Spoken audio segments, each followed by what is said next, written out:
Call the meeting to order. For those who care to, please rise for an opening prayer and salute to our flag.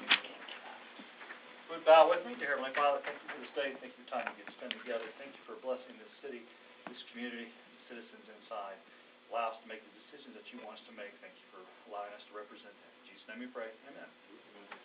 I pledge allegiance to the flag of the United States of America and to the republic for which it stands, one nation, under God, indivisible, with liberty and justice for all. You didn't include the Cardinals in your prayer. They need all help they can get.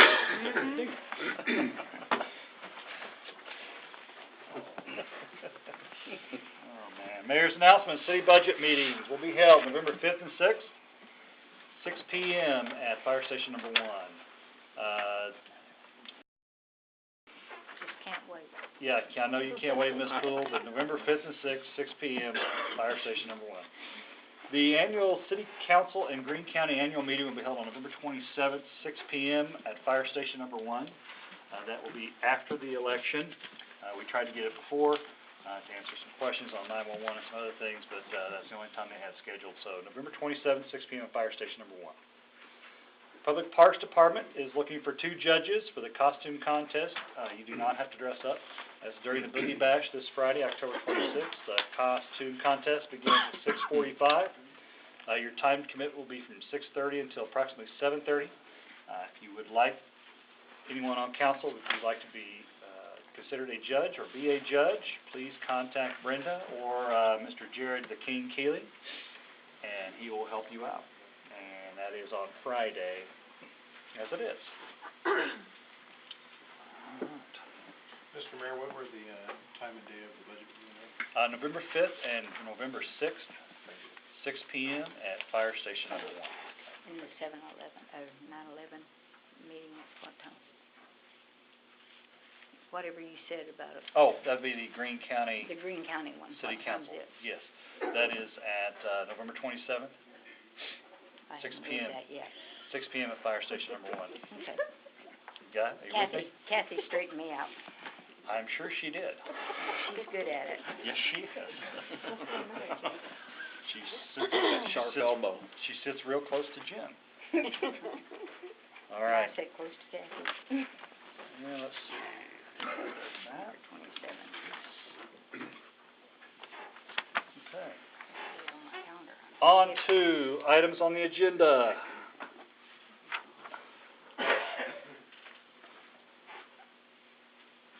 I'd like to open a public hearing concerning an ordinance of the City Council of the City of Republic, Missouri, amending the zoning code and official map by changing the classification of 3.10 acres owned by Fiber Management LLC and located at 223 West Broad Street from medium-density single-family residential R1M to light industrial M1. That's Exhibit A.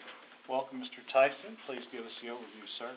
Thank you. This particular bill will rezone this property from the medium-density single-family residential district to the light industrial zoning district. The subject property is situated the address is 223 West Broad Street, but it's situated between Mark Industries to the north, ABC Mini Storage to the east. It has single-family residences that front on Broad Street to its south, and it's bounded by the Burlington Northern Railway on the west. The light industrial district would permit any use that is permitted in the C2 district, and at this location it would also permit a variety of relatively low-intensity, low-hazard production and distribution processes, high-volume service providers with commercial truck traffic, agricultural equipment sales and service, and mobile home sales. You'll notice that the public hearing exhibit has this as rezoning approximately 3.10 acres, but the bill is written to rezone approximately 2.75 acres. This was public timber with the Planning and Zoning Commission and was tabled until October, and at the October meeting the applicant requested that the portion of the property that extends as an appendage down to Broad Street be removed from the rezone application. And it was described as a portion of Lot 14 of the J.W.P. Jones addition in Republic. So the recommendation of the commission, as they recommended approval, was for the 2.75 less that portion of property. So that's why the bill is written for the 2.75 acres. It's written to match the Planning and Zoning Commission's recommendation. They did recommend approval by a vote of 6-1, and you have, everyone should have copies of their findings of facts there at the table with you.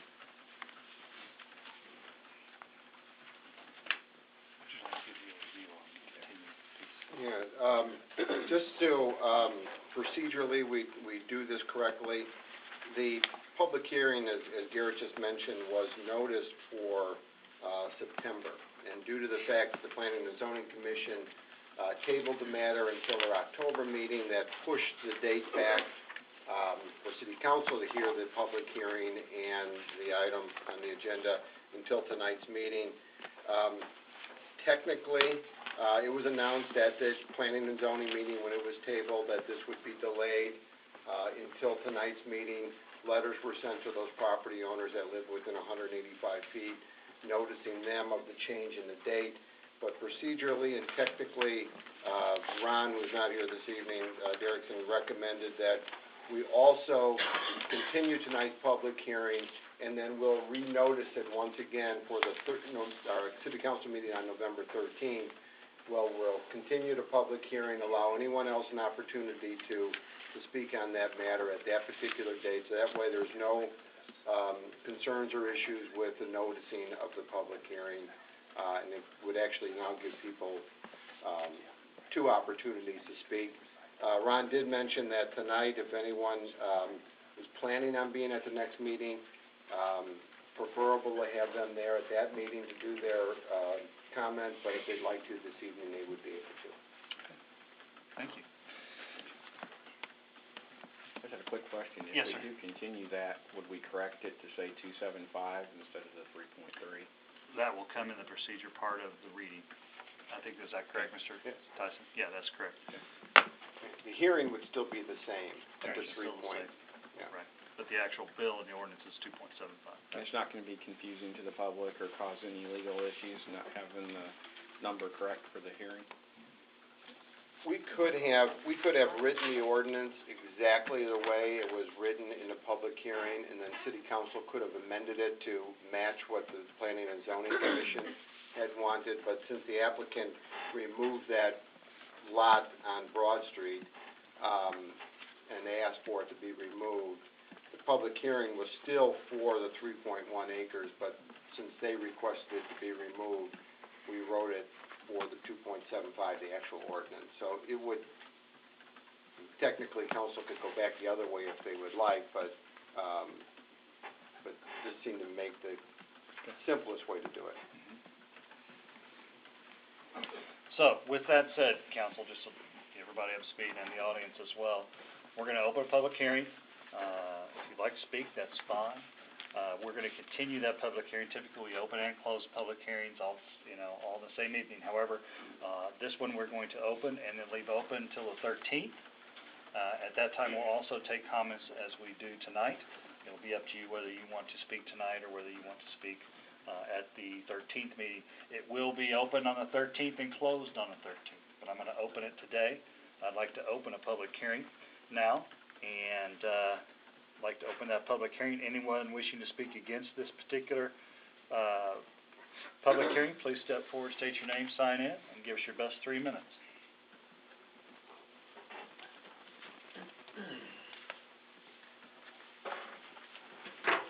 Hello, my name is Beth Ann West. My address is 305 West Broad Street in Republic, Missouri. I'm here tonight to voice my opposition to the proposed rezoning of the lot directly behind mine. I understand that Fiber Management has amended their initial plan not to include the lot which is right beside mine. This action does not deter my opposition. It will adversely affect the value of my property and any that touch Fiber Management's property. I have contacted realtors in the area and they concur with this notion. They have even pondered the thought as to why the business does not purchase a suitable amount of land to buffer this type of land use rather than the 25 feet based on city regulations. I implore you to put yourself in my neighbor's shoes and my own, as I will be living in the residential area and have the potential for a business to rezone the property near you, diminish your potential to maintain your property value, and take away from the tranquility of your own home. The 2005 land use plan specifically states the change in zoning is considered to be an incompatible use, and that limits industrial potential somewhat. So therefore, how can you vote for this change? This is not the first time this issue has been before the Board of Aldermen. Twice Fiber Management has brought the rezone to the board, and it has not been approved in 2004 and 2008 with the information that I've submitted before. It seems to be a pattern, and I don't want to speak for my neighbors, but frankly, we're getting tired of defending our properties and their values again and again. We have no guarantee that Fiber Management will honor their word just to have storage for more tractor-trailer units. They could turn around 5 minutes after the new zoning was approved, and it could be purchased by another entity, and they could put anything in from explosives to a rendering plant. I understand that he was saying that it was just C2, but that also involves C1, C2, and M1 uses. I know the business has new owners, and based on past experiences, we've not seen the company take care of the property. In fact, over the time we have lived here, the lot beside us has not been maintained, let alone mowed on a regular basis. So I don't have faith they will put in the buffer requirements or the fencing as required.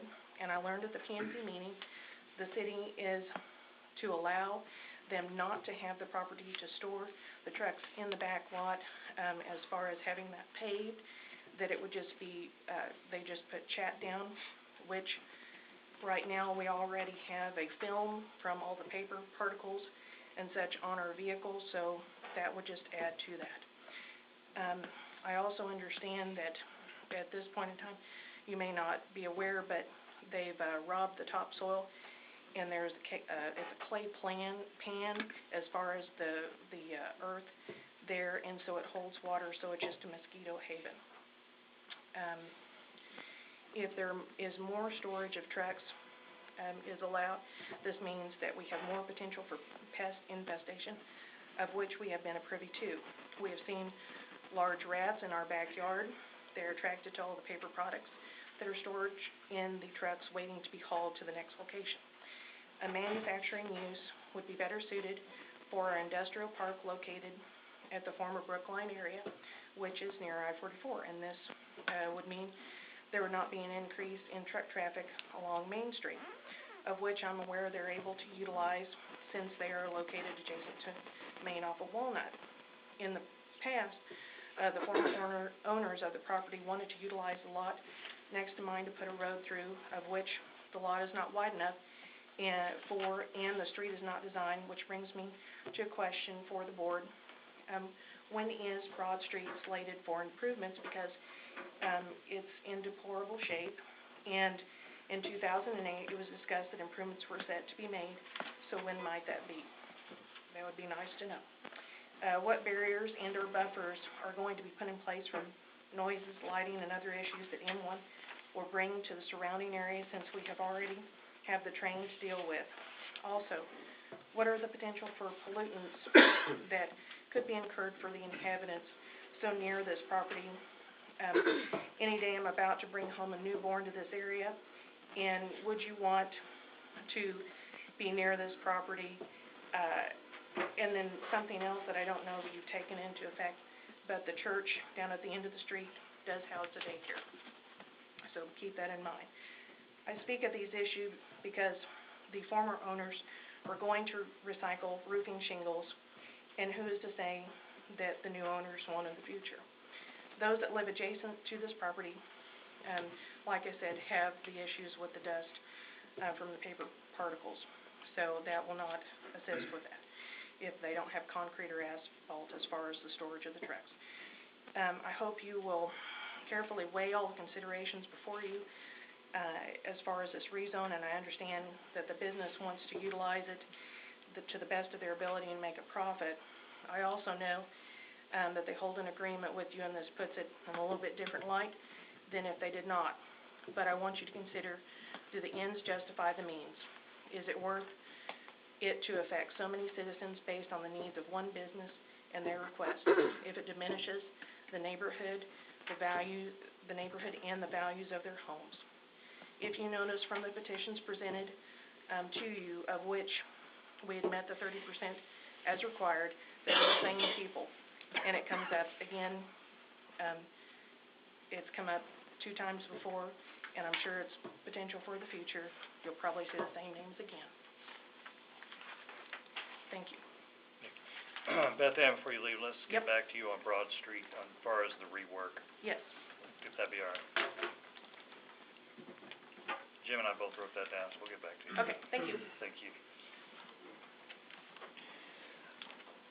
Others wishing to speak against this particular public hearing, please step forward, state your name, sign in, give us your best 3 minutes.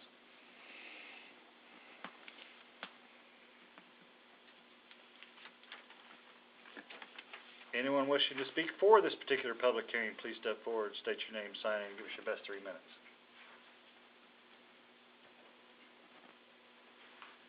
Good evening, my name is Ron Blake.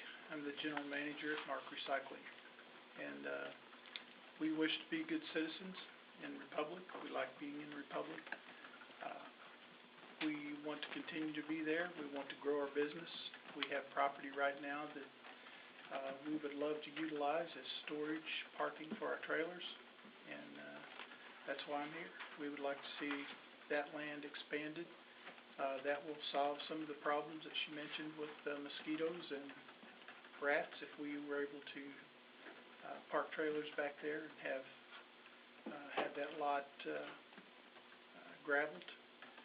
I think that would cut down on the mosquitoes for sure. They wouldn't like that. And I don't know about the rats. I haven't seen any rats back there, but I don't live back there. So as far as the lot that we took off of the rezoning, it has not been kept up other than by the west. We thank them for that, but I will take that over and have a contractor. We've got bids coming in right now to mow the grass once or twice a month, depending on the weather conditions, for the rest of this year and next year. And right now, all we do with the property in question is bush hog the grass to meet the city requirements. And it would be nice to be able to utilize that for our business. That's all I have to say. All right, thank you.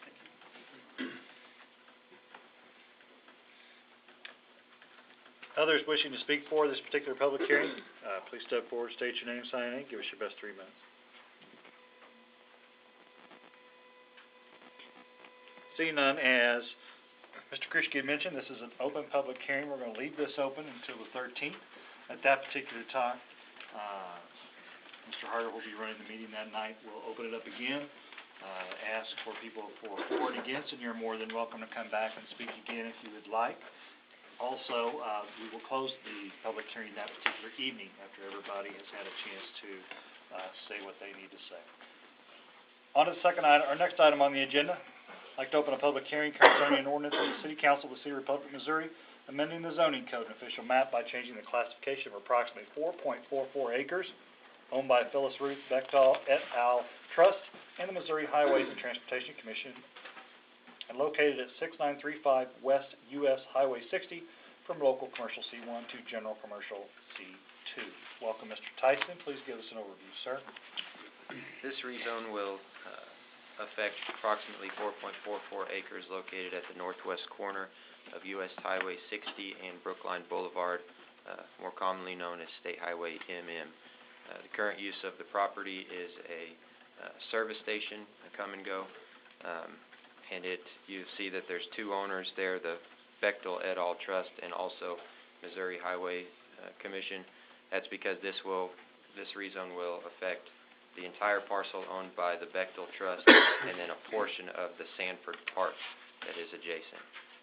This particular item was actually on the Planning and Zoning Commission agenda this month in October, and it was suspended at that meeting, but since we had already noticed all of the neighbors and put it in the paper that there would be a hearing tonight, we've got it here on the agenda, but we don't have a recommendation yet from P&Z. They will hear this issue at their November meeting. As council, this will also be a continuation on 11/26, so mark your dates for that. We will continue this particular public hearing at that particular time. We will open it at that time and close at that time, and also at that time, Planning and Zoning should have their recommendation and their sheets back to you, just like we have here, on this particular piece of property. Would like to open it now to anyone wishing to speak against this particular public hearing. Please step forward, state your name, sign in, and give us your best 3 minutes.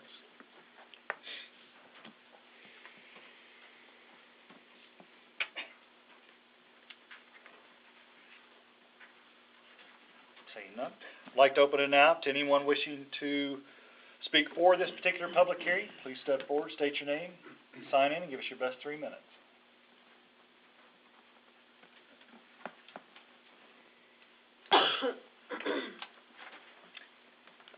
Seeing none. Again, we'll continue this on 11/26. Make sure everybody's aware of that. We'll continue this public hearing at that time. Again, we will have Planning and Zoning notes back for you. I'd like to open it now to citizen participation. Anyone wishing to speak to anything not on the agenda, please step forward, state your name, give us your best 3 minutes.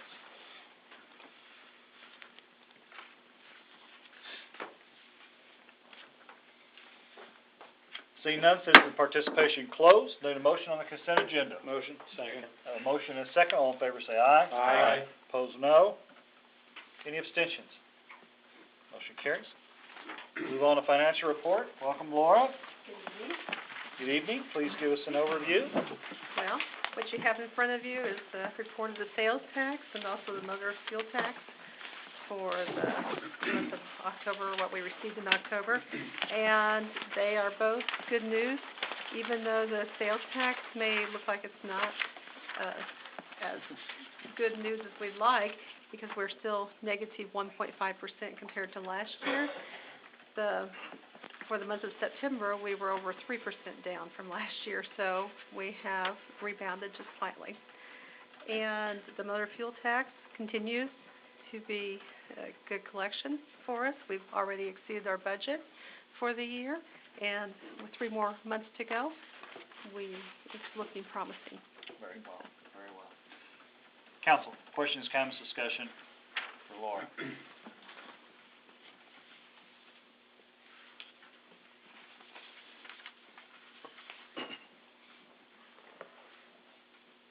Just, I'm going to add 2 cents, because we talk about it on a daily basis, and I'm sorry I can't, because this is our only meeting before the budget meetings, and if anybody out in the public wants to know, sales tax is a good indication of where we're going to be next year come budget-wise. And since revenue is, all important to what we can accomplish year in and year out, just wanted to make sure everybody was aware that if you have any questions, comments, concerns about these numbers, how they may track between now and the budget meetings, please get with Laura or myself, but it'll give you a pretty good indication of what we're looking at for next year.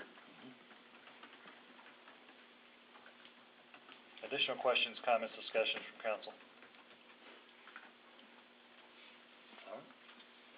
Need a motion to approve financial report? Motion. Second. I have a motion in 3 seconds. All in favor say aye. Aye. Opposed, no. Any abstentions?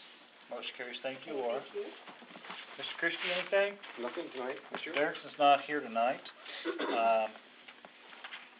Mr. Keeling is here for future community events. I have one question for you. Sir. Is there a date that you don't have something going on? I hope not, but there probably is, definitely. Just checking. We do have a busy month of October ahead, Yes, sir. I'm sorry, the rest of October and November. Tuesdays at the Community Center, October 23rd, 30th, November 6th, and 13th, Arthritis Foundation Exercise Program, 1:30 p.m. It's a free event, and no registration is required. We offer that program again on Thursdays, Tuesdays and Thursdays, but on Thursdays that'll be October 25th, November 8th, and November 15th. That's at 10 a.m. October 25th is Toddler Tumbling, 5:30 p.m. and 6:45 p.m. Those are Thursdays. Pre-registration is required for toddler tumbling, and the parent and guardian is required to stay during the time that they are spent there. October 26th, November 2nd, 9th, 16th, and 30th, those are all Fridays. Toddler Story Time, this is at 10:30 a.m. free, and registration is not required. Once again, parent or guardian is required to stay. This Friday night at 6 p.m. is Boogie Bash. We did move it off Halloween this year and hope for better attendance. A lot of stuff involved with that. Mayor mentioned a while ago, costume contest, hay rides, face painting, everything like that. It's for ages 2 to 12. Starts at 6 p.m. The costume contest is at 6:45 p.m. October 29th, November 5th, 12th, and 19th. That's when Republic Schools are in session. Toddler Open Gym is at 10 a.m.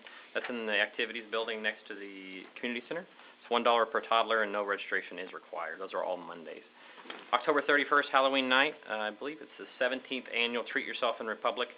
Jennifer just put out the maps today. We had, I believe, 48 businesses, churches, things like that participate in the event this year. It's one of our bigger events as far as participation of businesses. It is Halloween night. Maps are available online at the community center and also will be in the monitor either this week or next week, hopefully. November 5th, registration begins for youth boys basketball. That's grades K through 6. Registration deadline is November the 23rd. That same day marks registration for Pee Wee Hoops. Pee Wee Hoops is for 4 and 5-year-olds co-ed leagues, and that registration deadline is November 23rd as well. November 6th is Election Day. November 12th, the city offices will be closed for Veterans Day. And November 17th is the Kiwanis Annual Christmas Parade. Thank you, Mr. Thank you. Keeling.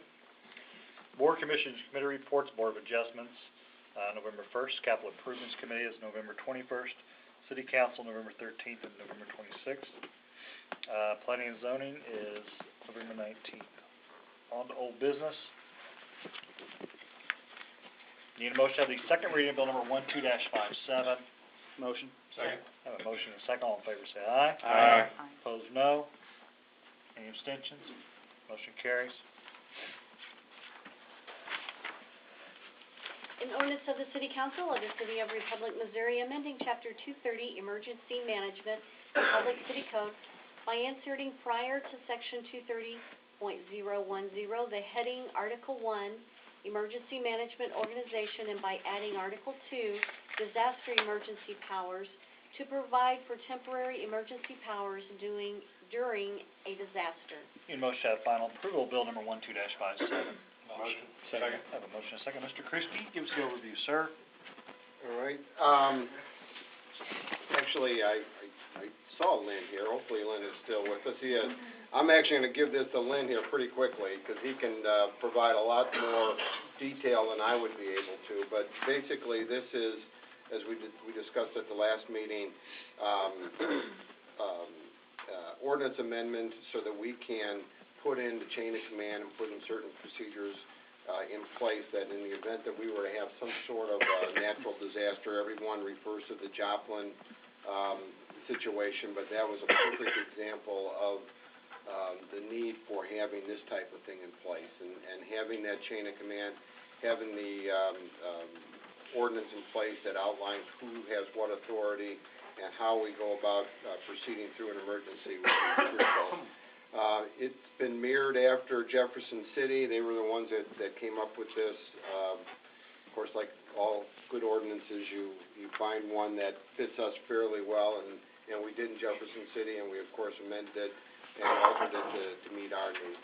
And Lynn would be best to go through some of the details with FEMA and that sort of thing. The main thing is FEMA has asked over the past probably 24 months on procurement, especially in emergency situations, that there is actual documentation with the local jurisdiction to give that authority. And that's basically what this bill is to do, is to give that authority of what we're going to do in a declared emergency. We had a question at the last meeting, well, how do we know we have a disaster or emergency? Normally that's evaluated by staff, by my office, and through the recommendations of the city administrator referred back to the mayor, who in most cases is going to contact you and say, this is the situation we're in. Our resources are going to be taxed because this event is probably going to last at least 5 to 7 days, maybe only 96 hours. But once you pass a 24-hour period, you can ask for the declaration because our resources basically won't carry us much more than about 48 at a max. So if you run 24, ask for the disaster, and it's declared, you've still got some lapse in time there. But as a council, you can go ahead and declare your emergency, activate your emergency powers, and when resources are very difficult to come by, as we saw in the 2007 event, we had to make decisions quickly. We did the phone call basis at that time. Government feels there should be more transparency, there should be more documented control, not just the fact that, yes, we made these phone calls and we wrote them down. They want something to show that authority, and that's what this bill actually does. It mirrors, as I said, Jefferson City, which of course mirrored the state emergency management recommendation, which followed down out of Region 7 FEMA. So this is just a tear down from the White House, in all honesty. It's basically, as I said, just a housekeeping tool that needs to be in place so that when we do get audited, in 2007 I was audited 3 times during the year 2007, the final coming in 2008. They audited us before they actually cut the checks to see that everything was in place, that manpower was used correctly, that resources were picked up correctly. We went through another audit after that, and then we had Marshall audit the final time a year later because it was over $500,000.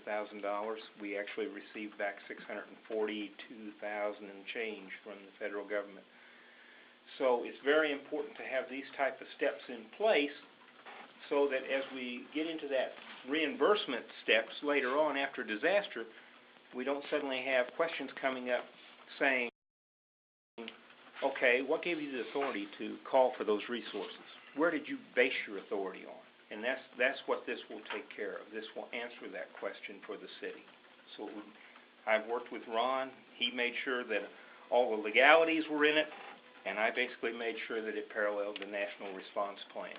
So I think we've got it covered pretty well for the city, because that's what we're looking out for, is to make sure that we can maintain the city for years to come. Questions, comments, discussion for Lynn or Jim?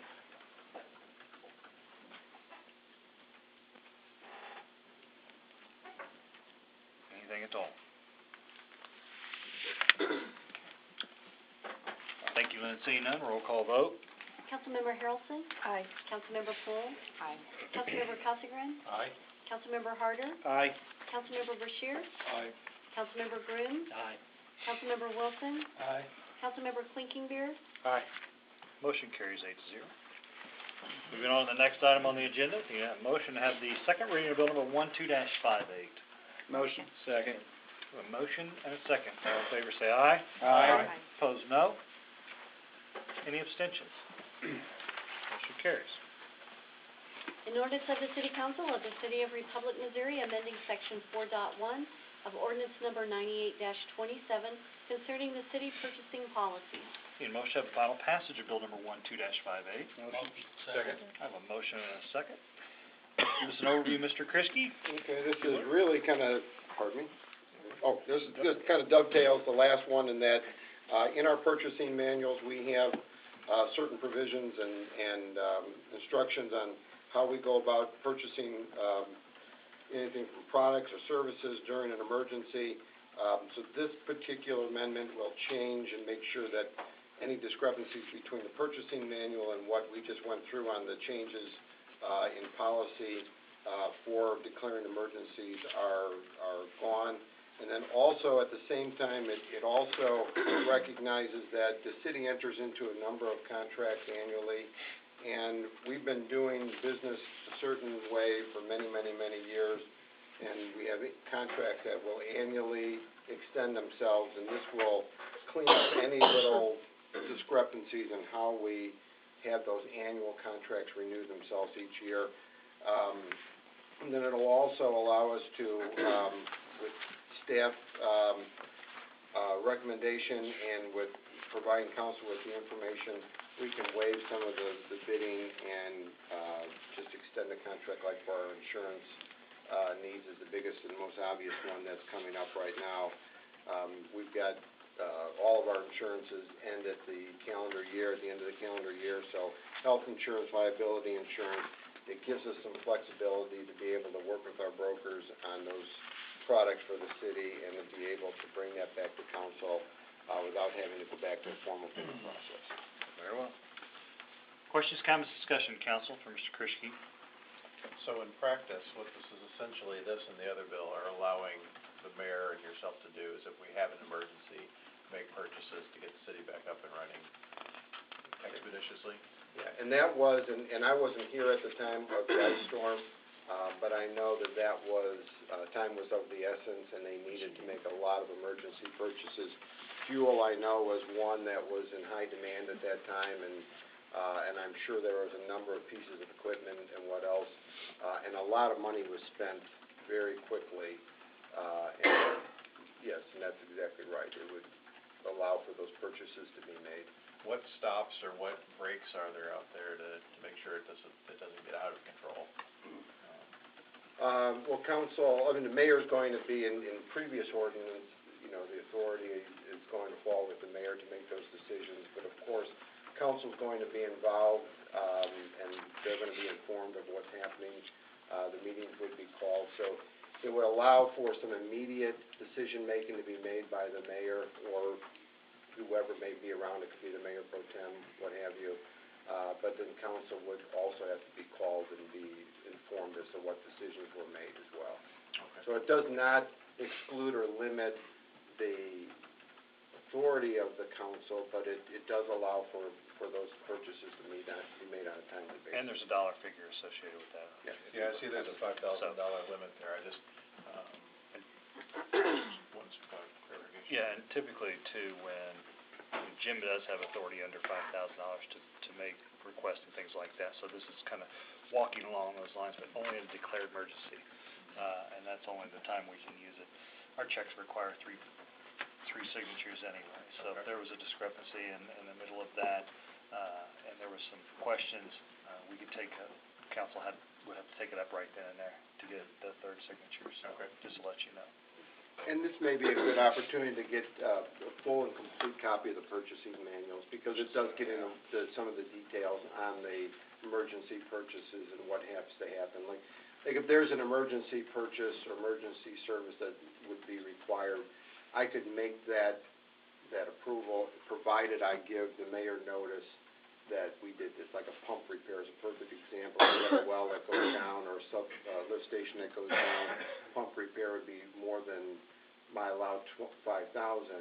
I would be able to go ahead and authorize that, provided I inform the mayor and then provide council with a report of exactly what happened and why that decision was made at the very next council meeting. So there are good provisions in place, but I'll make sure everybody gets a copy. Thank you. Additional questions, comments, discussion? Why would you buy livestock? Excuse me? Did I say we're buying livestock? When competitive bidding is not required, number one is livestock. Gotta have milk. Yeah, you gotta have milk. Enough said. So in the midst of an ice storm, we're gonna bring in all the chickens? Well, I like hamburgers and steak myself. You guys are killing me tonight, you're killing me.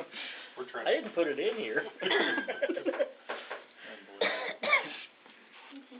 And can't that's a answer your good question. question, I have no can't answer it idea. either. I have no idea.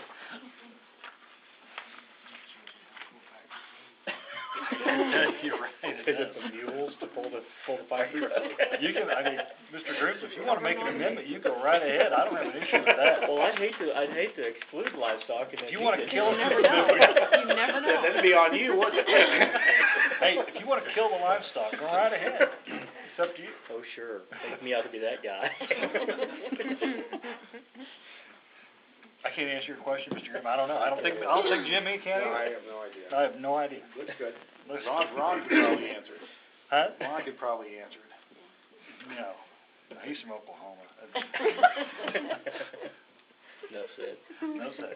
I don't know, Mr. Griggs, would you like to make a motion, or you wanna leave it? No, I'm just questioning. I have no idea, it's a good question. Additional pertinent comments or questions or discussion regarding this particular bill? Well, is it every time I ask a question, I'm gonna ask for a pertinent question? Just wanna clarify, Mr. Griggs, just wanna clarify. We do have history. Anything else? All right, seeing none, roll call vote, please. Councilmember Clinkenbeard, Aye. Councilmember Wilson, Aye. Councilmember Groom, Aye. Councilmember Brashears, Aye. Councilmember Harder, Aye. Councilmember Casagran, Aye. Councilmember Poole? Aye. Councilmember Harrelson? Aye. Motion carries 8-0. It's a lot. On to new business, need a motion to have the first reading of bill number 12-59. Motion. Second. Have a motion and a second, all in favor say aye. Aye. Opposed, no. Any abstentions? Motion carries. An ordinance of the City Council of the City of Republic, Missouri, amending the zoning code and official map by changing the classification of approximately 2.75 acres owned by Fiber Management LLC and located at 223 West Broad Street from medium-density single-family residential R1M to light industrial M1. Welcome back, Mr. Tyson, please give us an overview, sir. Thank you. The property subject to this rezone currently contains no structures or buildings. I'd like to provide just a couple of clarifications based on some information from the public hearing. The manufacture of explosives would not be permitted in the M1 district, though surprisingly that is a listed permitted use in the M2 district. It is, however, it was also mentioned that C1 uses would be permitted in the M1 district. That is correct. You would be able to step down from M1 down to C2 and then step down from C2 down to C1. So this property would cover that full range of potential uses. As far as transportation is concerned for this property, assuming that this goes forward with the portion of land being removed as the applicant has requested, the only public transportation access to this property would be from South Walnut Avenue. They would not be allowed to have any business-related or commercial access from Broad Street. That property would remain within the R1M district and could only be used for residential purposes, meaning you could not use it for a commercial driveway. As far as utilities, water and sanitary sewer services are available and they are adequate to support commercial development.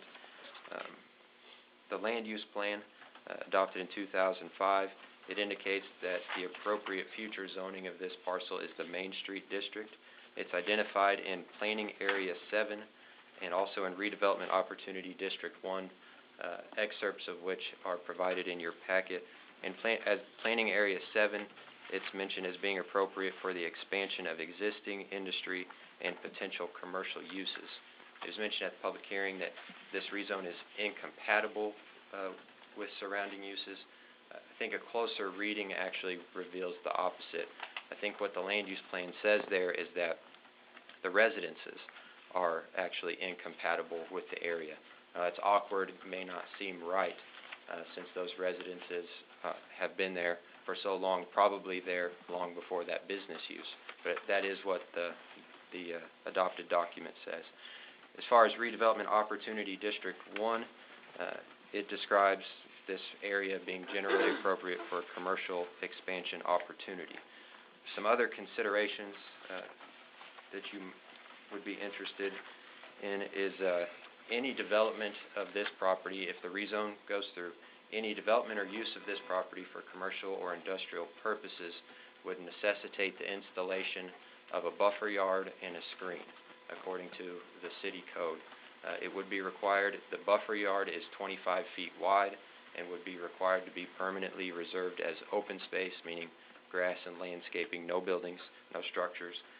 And within that 25-foot buffer yard, they would be required to install a 6-foot wall or fence that would have to be opaque, and then plant trees, a density of which would effectively create an opaque screen. 75% of those trees would have to be evergreen, and they would all have to have a mature height of at least 20 feet. None of this, of course, the staff recommendation is for approval. I believe that's consistent with what the land use plan document recommends. That is not, however, meant to invalidate any concerns of the residences. This is a very unique situation, one that's certainly not desirable. Planning and zoning exists to keep industrial locations separated from residential areas. However, this particular situation is kind of handed to us. Perhaps if the city had adopted planning and zoning earlier or had a more sophisticated zoning structure earlier on, we could have prevented this situation altogether. But we are where we are now, And I believe that the land use plan's recommendation there primarily takes into consideration comparison of this particular irregularly shaped 3.1 acres. Is it more valuable for a residential use, which in this case would be a single-family home, or is it more valuable for commercial uses that would relate to the businesses located to the north? The land use plan recommends that it's more appropriate to be used in compatibility with those business uses located to the north. Thank you, Mr. Tyson. Before I get to comments and questions of council, just want to remind everybody this is a first read. There will not be a vote taken tonight as a first read. Again, public hearing will be open through the next meeting. It'll be closed, and then you'll have a chance to vote on it as a second reading next time. So this is the first read. Now, questions, comments, discussion for Mr. Tyson. Mr. Quakenbeard, go ahead first. In the public hearing, it was mentioned that this was voted down by council in '04 and '08, I believe, were the years that were mentioned. Would you or Ms. Poole or someone know that what's different now than then, and were there any notes on that? I think the buffering, that's a major concern. Before that requirement may not have been there as far as the trees and the fence and things? I don't remember hearing that on the last one. Is that something from 4 years? I believe this may actually be the fourth time this rezone has been attempted. I think there may have been a previous one in the late 90s, mid to late 90s, for the same rezone, R1M to M1. Are there There's notes? lots of differences. Yeah, there's minutes. Actually, one of the residents, Miss West, actually submitted a letter that was included in everyone's packets, and in her letter she has attached copies of agendas and minutes from all of those previous attempts. So those minutes, I believe, would reflect some of the differences, which would include different owners, different ideas of what it was going to be used for. Like Ms. West said, at one point the owner wanted to rezone and came out saying at the public hearings, I want to build a public road through here to Broad Street. That would be certainly one difference, that those previous rezones were for the full 3.1. This one would be for the 2.75 and eliminating that potential access to Broad Street. That would be one key difference, that access would no longer be available. But I think those minutes would probably be your best bet to try to glean some information. Thank you. I'll read those before the next meeting. Ms. Poole first, and then I'm going to get over here, Mr. Wilson. Go ahead. One of the big issues was the access. They wanted to take it through by the west to Broad Street. And that was one of the big issues at that time. The first time around. I think that was a major issue. Yeah, the road, Is there width and how wide? yes, the road did not conform or Right. fit to the piece of Exactly. property. Mr. Wilson, go ahead, sir. One of the main reasons it was turned down, they wanted to put a road through there beside the Beth Ann to haul shingles in. Right. And that was one of the main reasons it got shut down. Can you tell me, has Fiber Management owned the property through that whole all those attempts to rezone? No. The very first one, I cannot remember her name, but it was a lady who's eventually sold to Fiber Management. She may have been leasing it to Fiber Management at that time, I don't know. But then it was Fiber Management. The current owners, it's still called Fiber Management, but it's not the same. This is Mark Industries or Mark Recycling Services. You guys just still have the name Fiber Management LLC for some reason. They bought the name as well. Right. It's a new business, but they bought the old name, so it's actually different people this time than it was from '08. And they bought the property within zones R1? Yes. Mr. Harder? Do you have that dimension in this area right here? Which dimension is The width?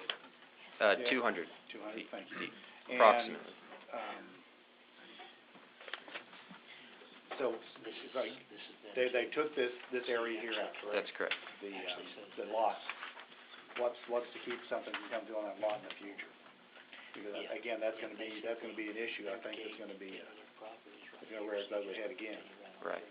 Well, as long as that lot stays R1M, they would only be allowed to use it for a single-family residence, park, church, daycare.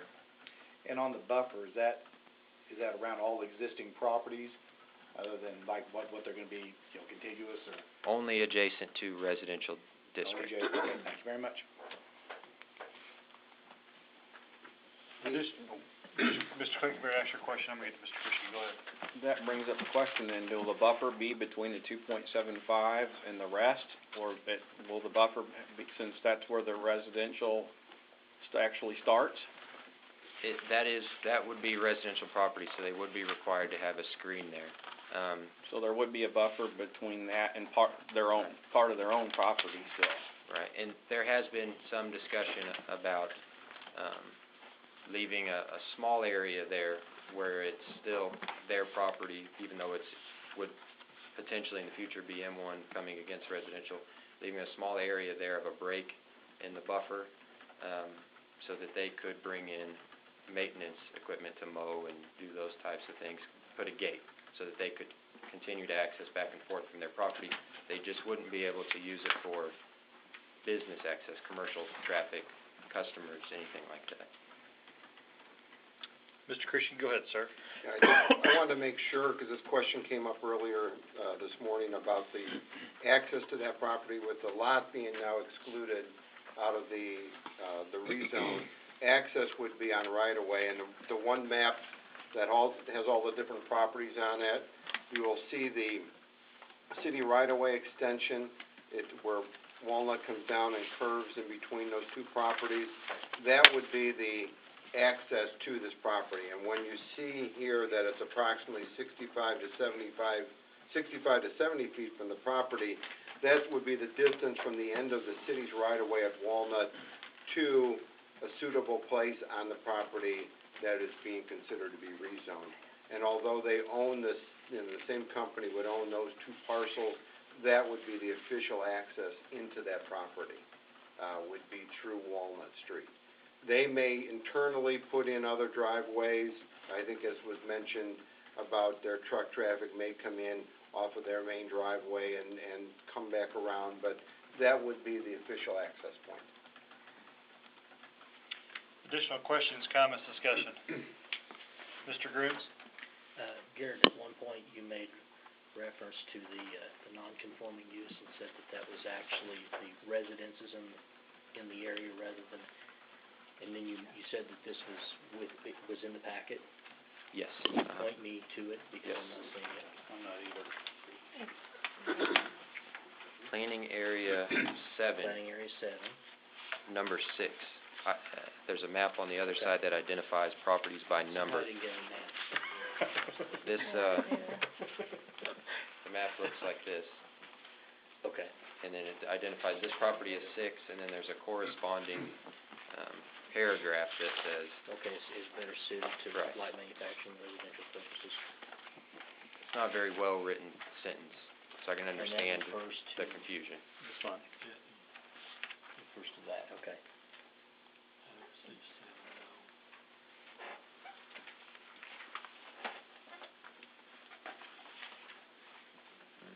Okay, so each of these notes within the planning area 7 is directly related to something on the map? Yes. Okay.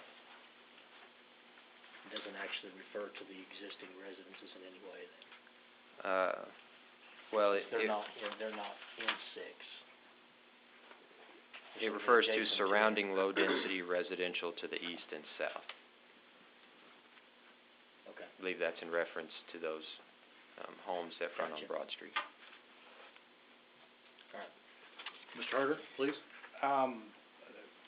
Looking at this and jogging my memory, there was something also brought up about the time, about the turnarounds of the fire trucks. You remember that?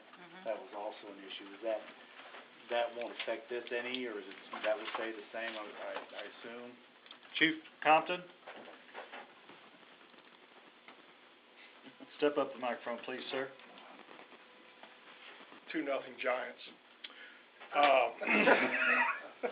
Actually, this will make it better for us because a lot will be gravelled. Sorry, Marty. So we'll have more area to get in there and navigate. as it is now, that back portion of that is not usable.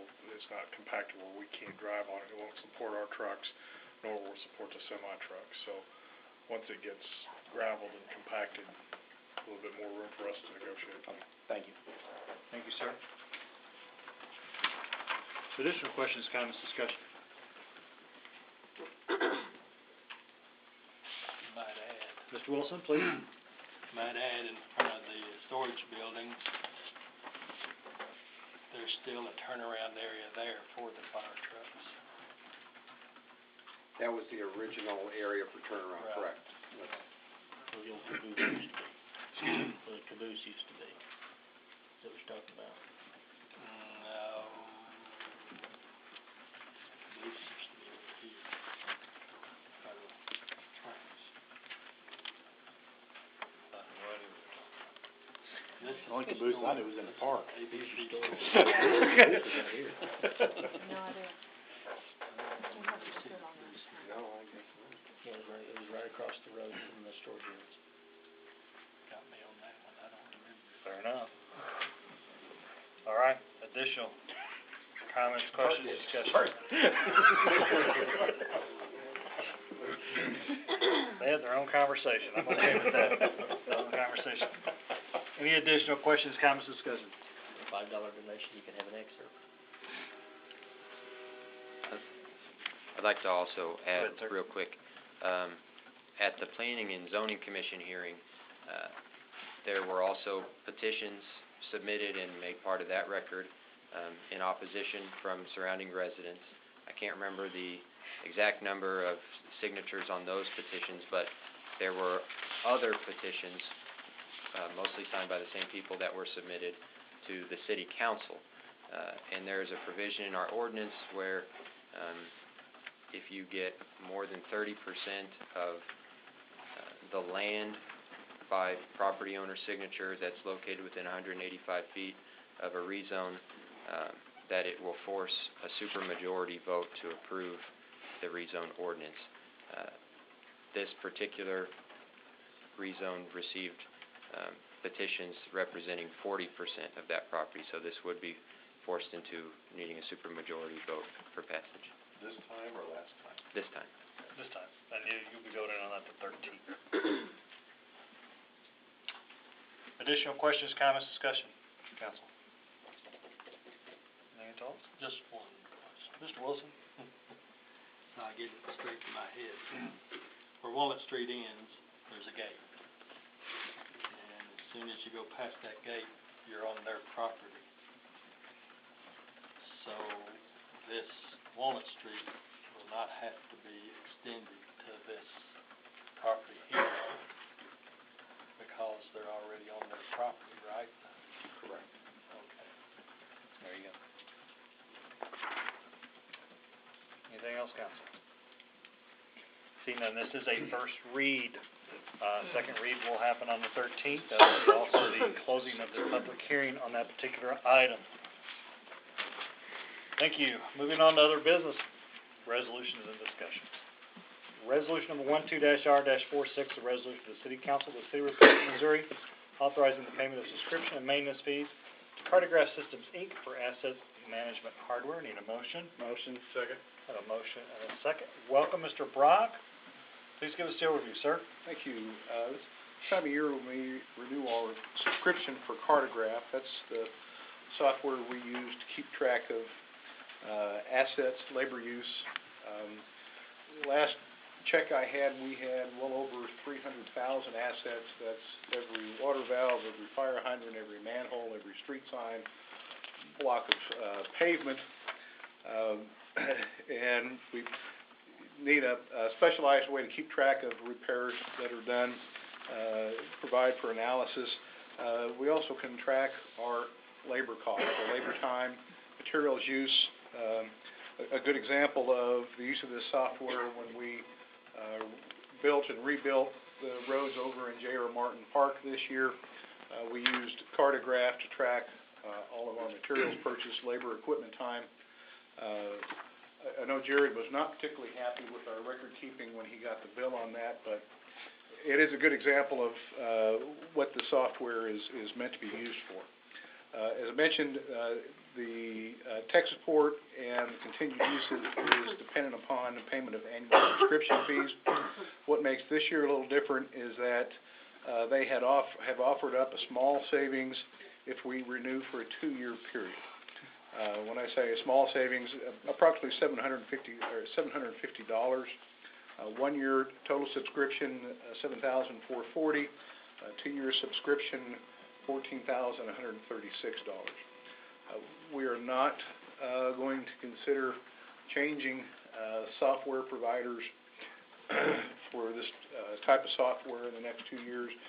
We do think, though, it's a minimal savings, that it's worth every penny you can find these days, and so staff has recommended to City Council to renew at the 2-year time limit, 2-year table. Questions, comments, discussion for Mr. Brock. Mr. Harder?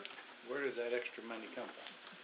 Budgeted? Will come prorated out of the 4 different divisions that you see there: Public Works, Admin, Water, Wastewater, Street. We're all doing very well on budget execution, and I do not see an issue with those additional funds coming out of this year's budget. The upside to that is next year's budget will put goose eggs in that spot. Questions, comments, discussion for Mr. Brock.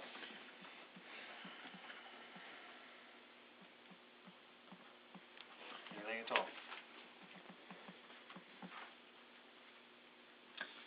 All in favor say aye. Aye. Opposed, no. Any abstentions? Motion carries. Thank you, Mr. Brock. Thank you. Resolution number 12-R-47, a resolution of the City Council of the City of Republic, Missouri, authorizing the city administrator to give a notice of extension of the contractual agreement for trash removal services at all municipal facilities and parks to Waste Corporation of Missouri, Inc. for a 1-year period, January 1st, 2013 to December 31st, 2013. Need a motion? Motion. Second. I have a motion and a second. Welcome, Mr. Keeley. Please give us an overview, sir. Thanks, sir. I do want to point out this is for trash removal service of 12 commercial type dumpsters and 1 cart for municipal facilities and parks only. We competitively bid out this service in November of 2011. At that time, for the calendar year 2012, Waste Corporation of Missouri was given the contract and agreement. All departments have been very satisfied with their service levels. Due to the amount of the contract, which is approximately $9,500 annually for all that service, we bring it back to you, $5,000 over. We have to have your approval. A couple of high points here. If we do opt to renew, and we can renew two successful 1-year periods, this would be the first of those. They can impose a rate increase of 1.67% at this time, tied to the CPI. As currently, that amount of increase over the course of 1 year would be $160. Once again, though, everyone is happy with their service and would recommend renewing the contract for 1 year. Thank you. Questions, comments, discussion for Mr. Keeley. And again, this is just for his department, not for the entire city, as a lot of people might think. Don't ask why, Mr. Harris. Can you get a better savings like David did on 2 years? 2 years? I don't, but sticking with the terms of the original agreement. If Ron was here, he would ding me on that. Let me rephrase that. Why just the Parks Department or every department in the city? Now, that's a pertinent question, Mr. Grooms.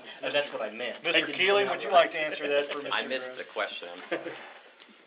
Why is Parks bidding out separately as a department by themselves instead of every department Oh, we within are the not. city This altogether? is all together, yeah. And I misunderstood what you said. Maintenance falls under Parks Department. Yeah. For all the buildings, no matter where they are. Facility maintenance, right there. Well, I thought that's what it was, but then I heard you said something and I misunderstood what you said. We're back on track. Yeah, the 12 commercial style dumps, they could be anywhere, here, police, fire, public works. And they are. There's a graph a little further down, it's got all the different places. That's Ward 3 to Ward 3, right there. Brother on It's like a flannel graph. I'm done. Wow. And Exhibit A will tell you where those dumpsters are.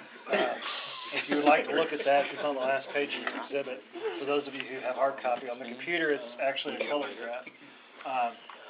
Other questions, comments, discussion? Last time I listened to you. I know. I got a shade of gray, I don't know what color. Anything else that's pertinent?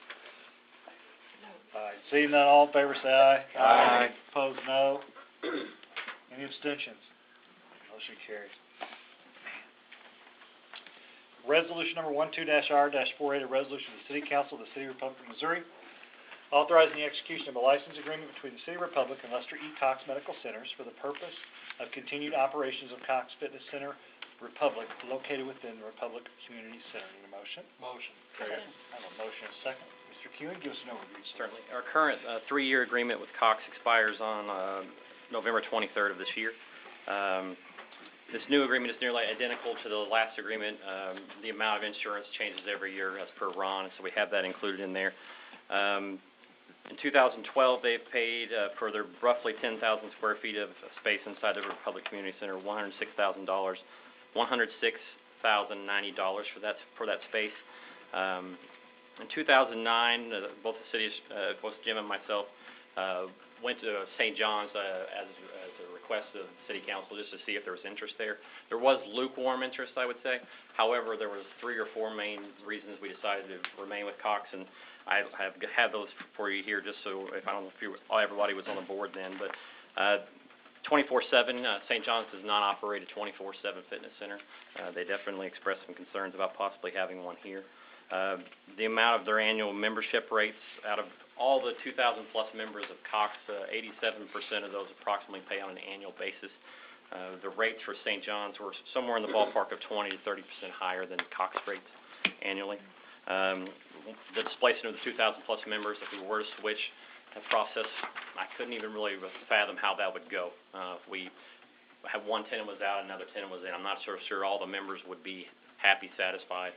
And then the last and probably most important is our current satisfaction level with Cox. I've been here 8 years, and I'm not aware of one phone call that's come my way of an angry citizen. So very, very happy with their service. This new agreement, once again, is for 3 years. It is not the same as far as it goes up 3% annually. We did that in the last agreement to help cover some operating costs. They've managed to take on those additions in their annual rent without an increase to our citizens, which I think is very important since January 1st of 2010.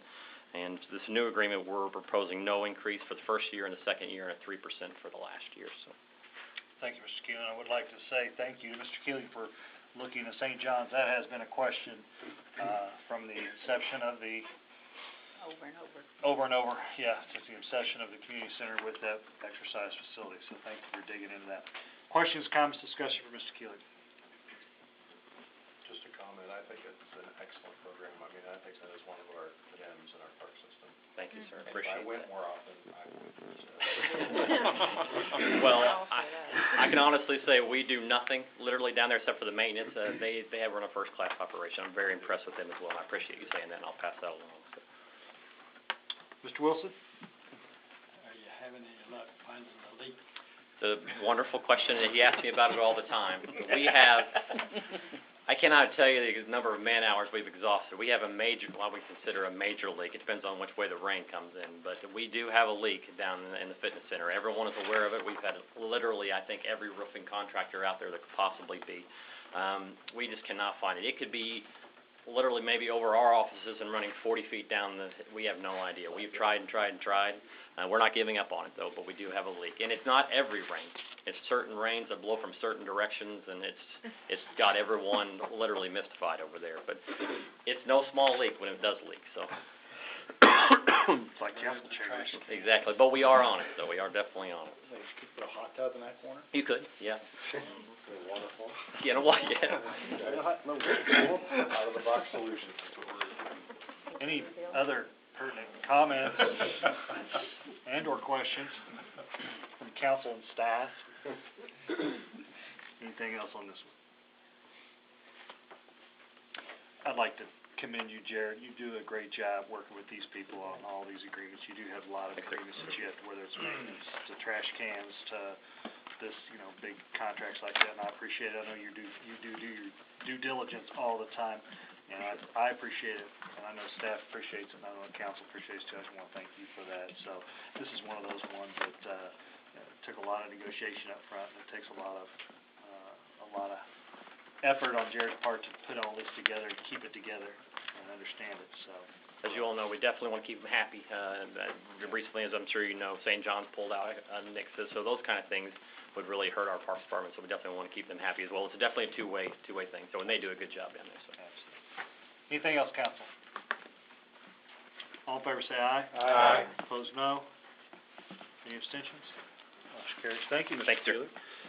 Resolution number 12-R-49, a resolution of the City Council of the City of Republic, Missouri, authorizing the execution of an impact fee agreement with Republic Town Center Plaza LLC. Motion? Motion. Second. Motion and second. Welcome, Mr. Brock. Please give us the overview, sir. Thank you.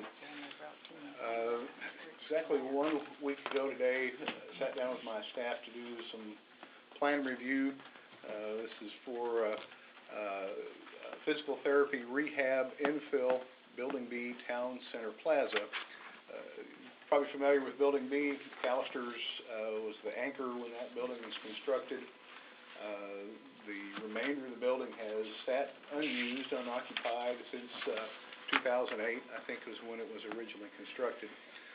Part of our plan review at the tail end is always to calculate any appropriate impact fees. When we went to do that a week ago, what we found was that under our new format for impact fees, you look at the water meter.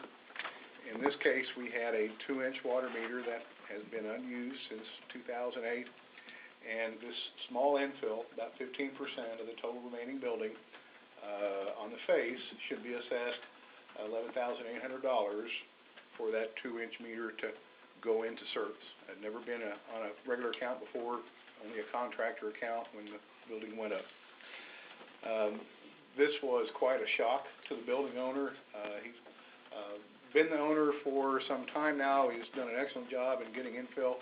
Building A, I think, is the one that you've seen a lot of new tenants in, and he had experience with those tenants moving in and impact fees under the old format. So, working with that building owner, we're looking for a way to lessen the blow, soften the blow in this circumstance, which is a little special. We had a building constructed under the old format, but the fees are being applied under the existing format. And what we're proposing to do is utilize a section in the code which authorizes the council to enter into a fee agreement which would spell out a different collection arrangement other than upfront. If this building were to be built today, those fees would be applied with the shell building rather than with the infill. That's just a difference between the old format and the new format. So again, staff is asking for a little flexibility. The format that we have proposed is essentially we'll break that $11,800 down to a square foot cost. He has another tenant move in. We'll take their square footage and keep applying those fees until the goal is, of course, the building would be completely rented out and the city would recoup down to the penny those impact fees that are due. This is something that we've worked back with the building owner with. He's certainly agreeable and appreciative of our efforts to try to work with him on this issue. I do want to thank Brenda. This was a late entry onto the agenda. The last exhibit should be in your red folder, which was kind of a spreadsheet of how the fees would be applied for this first tenant and then on a per square foot basis for subsequent tenants. Again, this resolution authorizes the city administrator to sign the attached fee agreement and spells out a prorated impact fee assessment and collection for a specific building, Building B in Plaza Town Center. Questions, comments, discussion for Mr. Brock? Mr. Casgrain? So if I say this back to you, essentially, instead of collecting it all up front, we're gonna break it up into chunks. SE leases the building, we're gonna get the impact fees at that time. Yes, sir. Okay, does this cause any precedent problems? In other words, are we gonna have to go through this with other facilities down the road? The special circumstances here, a building that was constructed under the old impact fee method where you had to know what use was going into that building before you could calculate the fees. I cannot think of any building that is in a similar situation. But it may be out there. I'm not an expert on the commercial stock that we have available. I don't think that that's going to be something that will come up frequently. And again, it's a commercial application. I don't believe the staff would have the same approach for multifamily or necessarily any other type of residential use. Okay. But this building may come back as they lease that remaining space out. We may find 2 or 3 more fee agreements depending on how that gets leased out for just this building. Because we're doing by square foot. Right, because in this particular case, that would be really the fairest way, for the tenants and the property owner as And well. not hitting them all up front, they put the tenant in, they basically get a whammy right up front. It's essentially the way it's set up right now. Yes. Mr. Cookenbeard, then I'm gonna get to Mr. Harder, then I'm gonna get to Mr. Grooms. Mr. Cookenbeard, go ahead. Question and a follow-up, if you built a building like that now, how are we doing that in today's plan? Those fees would be required when they want to pull their permit for the shell. So when they build the building, they do that, they pay it up front. So we're extending these people, let's say it's 10 years before they rent all the spaces. I mean, my recommendation is that I don't mind working with the business owner and don't want to hit them up all at once. But my suggestion would be to make some sort of a cutoff time of 2 years or something so that we're not having to keep track of the square footage on this forever, if necessary. Any thought? Certainly something that we can add into the agreement. My counter to that would be that it's awful difficult to rent, they're having trouble leasing that building anyway. Oh, yeah. And But you're giving them, say, like 2 years or whatever. I mean, this could potentially, I know strip centers around all of Springfield that there are some that never rent, maybe one spot in it that stays unrented forever. I mean, do you want to keep track of that? I mean, I would keep it, or if you get to 75 or 80%, set a percentage of the building that gets leased up and then it triggers it, or a timeline. But, I can understand helping them so they don't pay the first person that moves in now, pays $11,000 or whatever. But I don't think you want to keep track of this forever. That's just, my 2 cents. again, continuing, my strain of thought though is that the building's been there since 2008, it's just now starting to get leased up. So if we help them, finish leasing out the rest of the building, that's good for the public. If that building gets leased up and it's in a pretty good location. But say give them a 2-year timeline, does that not help them? We can't do it for everybody, it's economic conditions, and, we're helping them out. We can always relook at it in a couple of years, but I don't think leaving it open-ended is something the city would want to do, especially by the square foot. Mr. Harder, I think you were next. I like what Jeff Klingenberg was saying about the 2-year thing, because let's say these others get filled up and then these others get emptied. You're just passing the buck around. Again, it's just hard to keep track of.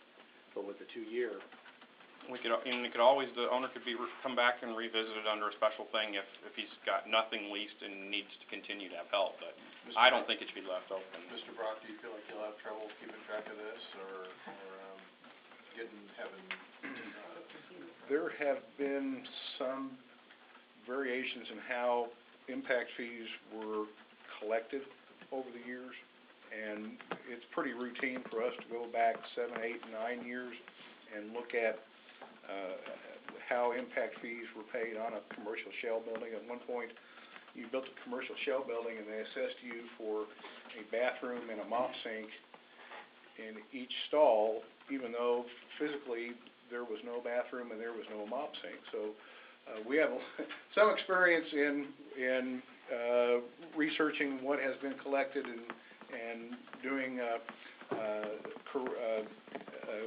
find credit where credit is due. I would say, I guess we're confident that we have record-keeping formats, that is not something that would just disappear from our consciousness in a short period of time. So you wouldn't have trouble with it? I don't believe so, certainly not 2 years. Mr. Grooms, you're next, and Mr. Wilson. I think actually my original question's already been answered, and that there's nothing else looming out there on the horizon that we know of in a similar situation. The strip mall behind Ruby Tuesdays is one that comes to mind as, that's a little different situation than that. Those are individually metered.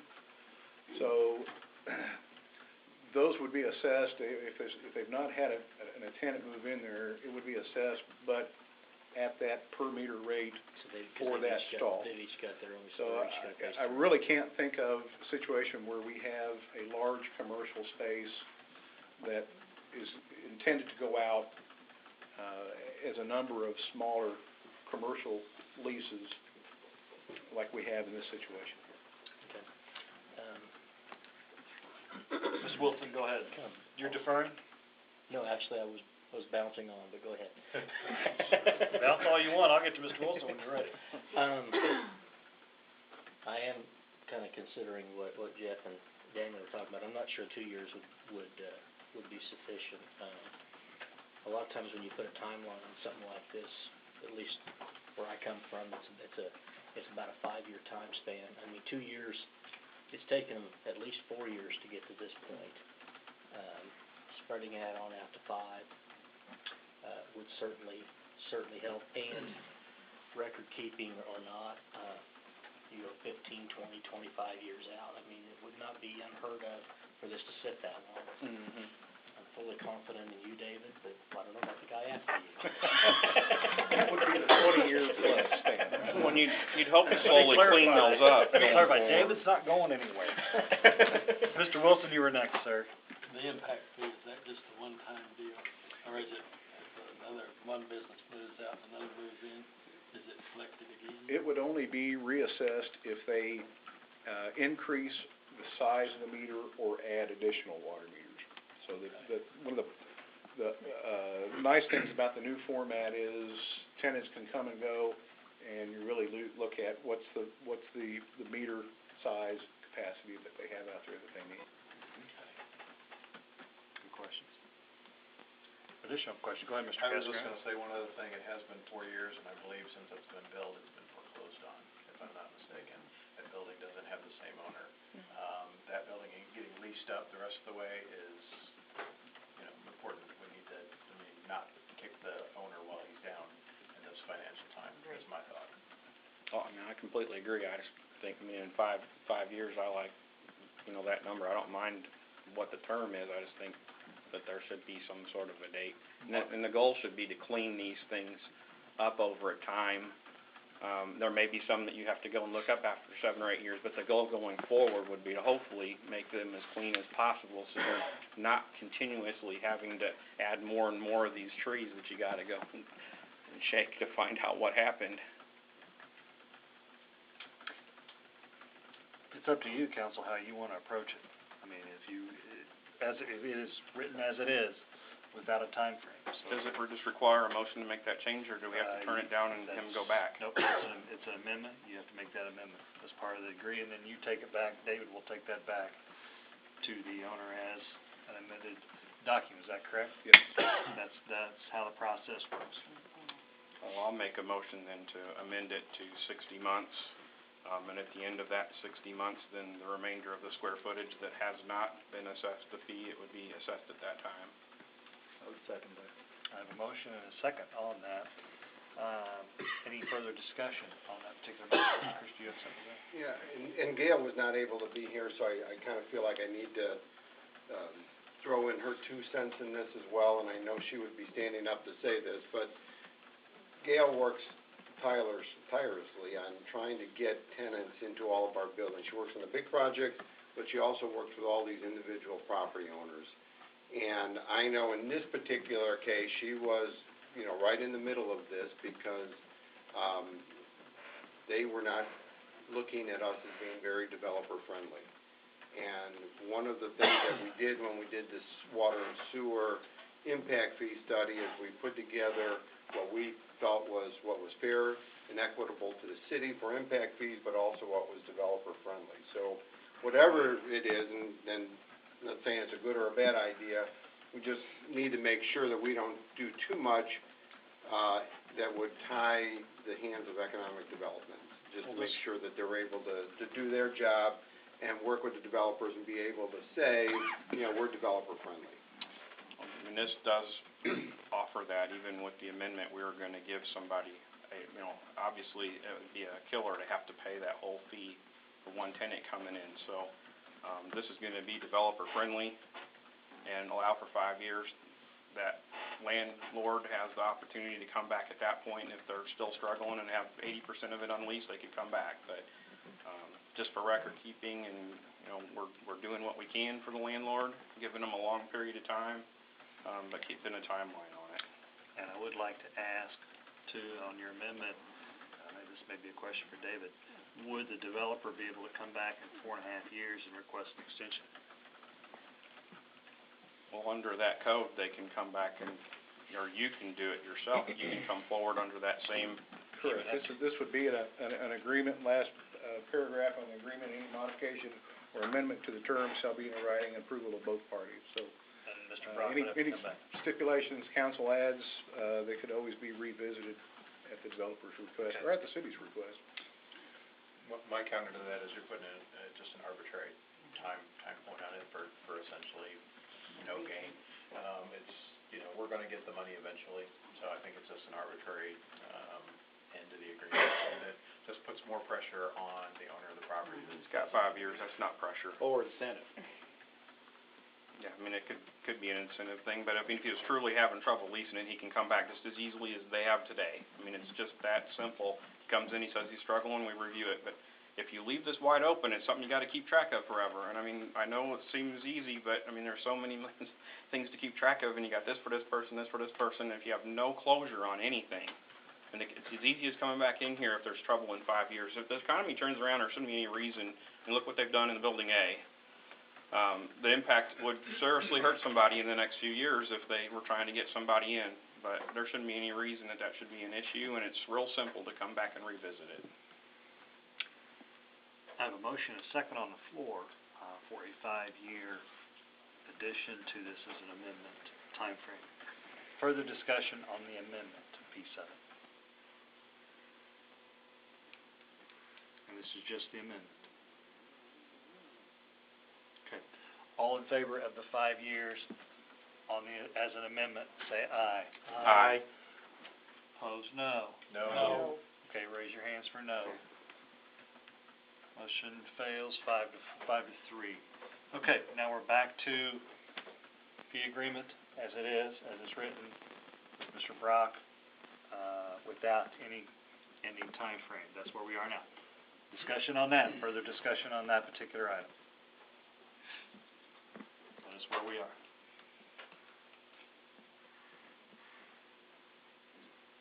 Anything else? Okay. All in favor say aye. Aye. Opposed, no. No. Any abstentions? Motion carries 7 to 1. Okay, thank you. With that said, need a motion to adjourn. Motion. Second. I have a motion and only 1 second. I'm really shocked. All in favor say aye. Aye. Opposed, no. Any abstentions? Motion carries. Meeting adjourned. Thank you.